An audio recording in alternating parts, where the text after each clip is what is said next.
10واں پارہ۔ بسم اللہ الرحمن الرحیم۔ سورہ انفال آیت نمبر 59۔ وَلَا يَحْسَبَنَّ الَّذِينَ كَفَرُوا سَبَقُوا إِنَّهُمْ لَا يُعْجِزُونَ۔ ترجمہ: اور ہرگز نہ خیال کریں کافر کہ وہ بچ کر نکل گئے، یقیناً وہ اللہ تعالیٰ کو عاجز نہیں کر سکتے۔ سورہ انفال آیت نمبر 60۔ وَأَعِدُّوا لَهُم مَّا اسْتَطَعْتُم مِّن قُوَّةٍ وَمِن رِّبَاطِ الْخَيْلِ تُرْهِبُونَ بِهِ عَدُوَّ اللَّهِ وَعَدُوَّكُمْ وَآخَرِينَ مِن دُونِهِمْ لَا تَعْلَمُونَهُمْ اللَّهُ يَعْلَمُهُمْ وَمَا تُنْفِقُوا مِن شَيْءٍ فِي سَبِيلِ اللَّهِ يُوَفَّ إِلَيْكُمْ وَأَنْتُمْ لَا تُظْلَمُونَ۔ ترجمہ: اور تیار رکھو ان کے لیے جتنی استطاعت رکھتے ہو، قوت اور طاقت اور بندھے ہوئے گھوڑے، تاکہ تم خوف زدہ کر دو اپنی جنگی تیاریوں سے اللہ کے دشمن کو اور اپنے دشمن کو اور دوسرے لوگوں کو۔ ان کھلے دشمنوں کے علاوہ تم نہیں جانتے ہو انہیں، البتہ اللہ جانتا ہے انہیں، اور جو چیز خرچ کرو گے راہ خدا میں اس کا اجر پورا پورا دیا جائے گا تمہیں، اور کسی طرح تم پر ظلم نہیں کیا جائے گا۔ سورہ انفال آیت نمبر 60 کے پہلے حصے کی تفسیر۔ ہر موقع پر مسلمانوں کو اللہ تعالیٰ پر توکل کی تعلیم دینے والا قرآن مسلمانوں کو ہر طرح کے سامان جنگ سے لیس ہونے کی تاکید کر رہا ہے، تاکہ کوئی کوتاہ اندیش توکل کو بے عملی کا مترادف نہ سمجھ لے۔ اسباب بھی اسی نے بنائے ہیں، ان میں حیرت زا تاثیرات اسی کی حکمت نے رکھ دی ہیں، اور ان سے کام لینے کا اسی نے حکم فرمایا ہے۔ قوت سے یہاں کسی خاص ہتھیار کی تخصیص مقصود نہیں، بلکہ ہر وہ چیز جس سے جنگ میں طاقت حاصل ہو۔ حضرت امام ابو بکر جساس علیہ رحمہ اپنی تفسیر میں رقم تراز ہیں، یعنی لفظ کا عموم بتا رہا ہے کہ اس سے مراد ہر وہ اسلحہ ہے، جدید ہو یا قدیم، جس سے جنگ میں قوت و طاقت میسر ہو سکے۔ حضور کریم صلی اللہ علیہ وسلم سے لفظ قوت کی تفسیر ان الفاظ میں منقول ہے: خبردار، قوت رمی ہے 3 بار۔ کلام رسالت کی گہرائی ملاحظہ ہو، سہم اور قوس، تیر و کمان نہیں فرمایا، بلکہ رمی کا عام لفظ استعمال فرمایا تاکہ دور سے نشانے پر پھینکے جانے والے تمام ہتھیار جو اس وقت موجود تھے اور جو قیامت تک ایجاد ہونے والے تھے سب کو شامل ہو۔ سورہ انفال آیت نمبر 60 کے دوسرے حصے کی تفسیر۔ اور بندھے ہوئے گھوڑے، رباط مصدر ہے اور اس میں مفعول مربوط کے معنی میں ہے، یعنی وہ گھوڑے جو جہاد کی نیت سے بندھے ہوئے ہوں تاکہ جب ضرورت پڑے ان پر سوار ہو کر غازی میدان جنگ کی راہ لیں۔ حضور رحمت عالمیہ صلی اللہ علیہ وسلم کو عمدہ گھوڑوں سے بہت انس تھا۔ حضرت جریر بن عبداللہ فرماتے ہیں کہ میں نے ایک روز حضور کو دیکھا کہ گھوڑے کی پیشانی پر اپنی انگشتیں مبارک پھیر رہے ہیں اور زبان پاک سے فرما رہے ہیں: گھوڑوں کی پیشانیوں میں تا قیامت خیر و برکت رکھ دی گئی ہے، اجر بھی اور غنیمت بھی۔ سورہ انفال آیت نمبر 60 کے تیسرے حصے کی تفسیر۔ تاکہ تم خوف زدہ کر دو اپنی جنگی تیاریوں سے اللہ کے دشمن کو اور اپنے دشمن کو اور دوسرے لوگوں کو، ان کھلے دشمنوں کے علاوہ۔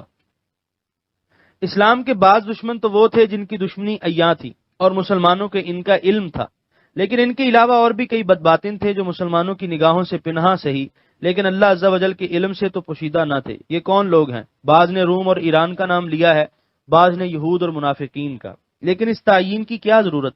قیامت تک اس شمع حق کو بجھانے کی کوشش کرنے والی خدا معلوم کتنی قومیں کس کس علاقے سے اٹھیں گی۔ سب کی سازشوں کو ناکام بنانا، سب کے منصوبوں کو خاک میں ملانا امت مسلمہ کا فرض اولین ہے۔ سورہ انفال آیت نمبر 60 کے بقیہ حصے کی تفسیر۔ پورا پورا اجر دیا جائے گا تمہیں۔ جان و مال، وقت اور کوشش کی جو قربانی تم دو گے وہ رائگاں نہیں جائے گی، بلکہ دین و دنیا میں تمہیں اس کا وہ معاوضہ دیا جائے گا جو اس مولا کریم کے شان جود و کرم کے شایع ہے۔ حضرت ابو مسعود انصاری رضی اللہ تعالیٰ فرماتے ہیں: ایک آدمی ایک اونٹنی کو نکیل ڈالے ہوئے بارگاہ رسالت پناہ میں حاضر ہوا اور عرض کی: ہذہ فی سبیل اللہ، کہ اللہ کی راہ میں میں نے دی۔ حضور علیہ الصلوۃ والسلام نے فرمایا: یعنی اس کے بدلے قیامت کے دن تمہیں 700 اونٹنیاں ملیں گی، ہر ایک کی ناک میں نکیل پڑی ہوگی۔ سورہ انفال آیت نمبر 61۔ وَإِن جَنَحُوا لِلسَّلْمِ فَاجْنَحْ لَهَا وَتَوَكَّلْ عَلَى اللَّهِ إِنَّهُ هُوَ السَّمِيعُ الْعَلِيمُ۔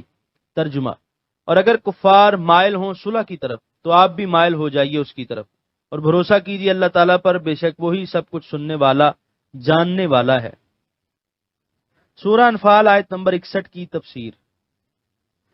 اگر کفار جنگ کی بجائے صلح پر آمادہ ہوں تو تمہیں بھی چاہیے کہ خون ریزی سے ہاتھ اٹھا لو اور صلح کر لو۔ فجنہ کا امر وجوب کے لیے نہیں بلکہ اباحت کے لیے ہے، یعنی امام وقت کو اجازت ہے کہ اگر وہ صلح میں مصلحت سمجھے تو صلح کرے۔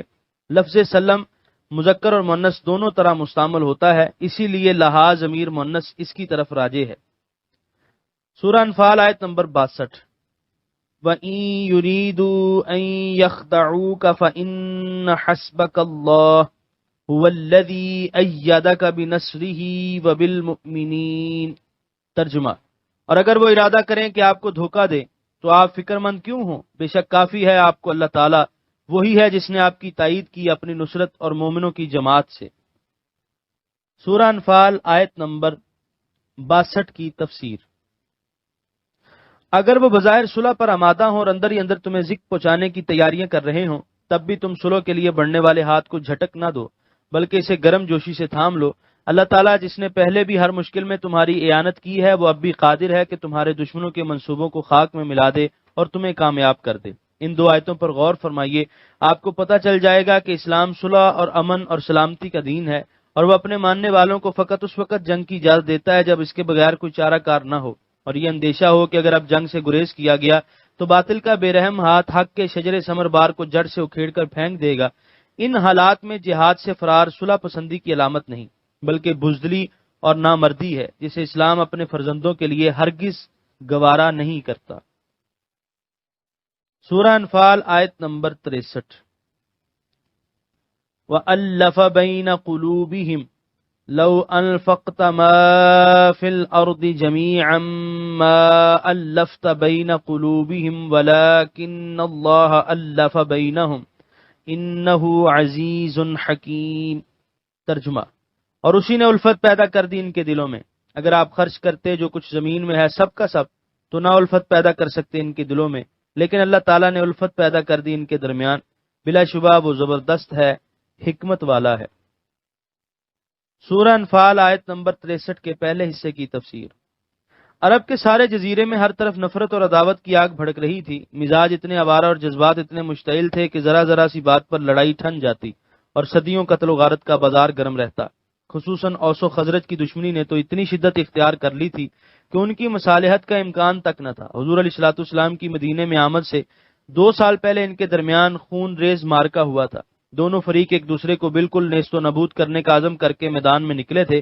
تاریخ میں یہ جنگ بعاث کے نام سے مشہور ہے۔ اس طرح ہر طرف نفرت و عداوت کے شعلے بھڑک رہے تھے اور ہر سمت بغض و کینہ کے انگارے دہک رہے تھے۔ جب صلح و محبت کا پیغمبر تشریف لایا، تھوڑے عرصے میں ہی دلوں کی دنیا میں انقلاب آ گیا، بغض و اناد کی جگہ محبت و اخلاص نے لے لی۔ مولانا عثمانی نے کیا خوب لکھا ہے کہ خدا نے حقیقی بھائیوں سے زیادہ ایک کی الفت دوسرے کے دل میں ڈال دی، اور پھر سب کی الفتوں کا اجتماعی مرکز حضور انور صلی اللہ علیہ وسلم کی ذات منبت البرکات کو بنا دیا۔ سورہ انفال آیت نمبر 63 کے بقیہ حصے کی تفسیر۔ لیکن اللہ تعالیٰ نے الفت پیدا کر دی ان کے درمیان۔ وہ دل جو نفرت سے بھرے ہوئے تھے ان میں الفت پیدا کر دینا اور ایک دوسرے کا جانثار بنا دینا کوئی آسان کام نہ تھا۔ دنیا بھر کے خزانے بھی اگر اس مقصد کے حصول کے لیے خرچ کر دیے جاتے تب بھی یہ چاک رفو نہیں ہو سکتے تھے۔ یہ محض اللہ تعالیٰ کا فضل و کرم ہے کہ اس نے عداوت کے بھڑکتے ہوئے شعلوں کو بجھا دیا، ٹوٹے ہوئے دلوں کو جوڑ دیا۔ سورہ انفال آیت نمبر 64۔ یا ایہا النبی حسبک اللہ ومن اتبعک من المؤمنین۔ ترجمہ، اے نبی مکرم، کافی ہے آپ کو اللہ تعالیٰ اور جو آپ کے فرمانبردار ہیں مومنوں سے۔ سورہ انفال آیت نمبر 64 کی تفسیر۔ ومن اتبع کا عطف اللہ پر بھی ہو سکتا ہے اور حسبک کے کاف خطاب پر بھی۔ علماء کرام نے دونوں وجہیں جائز رکھی ہیں۔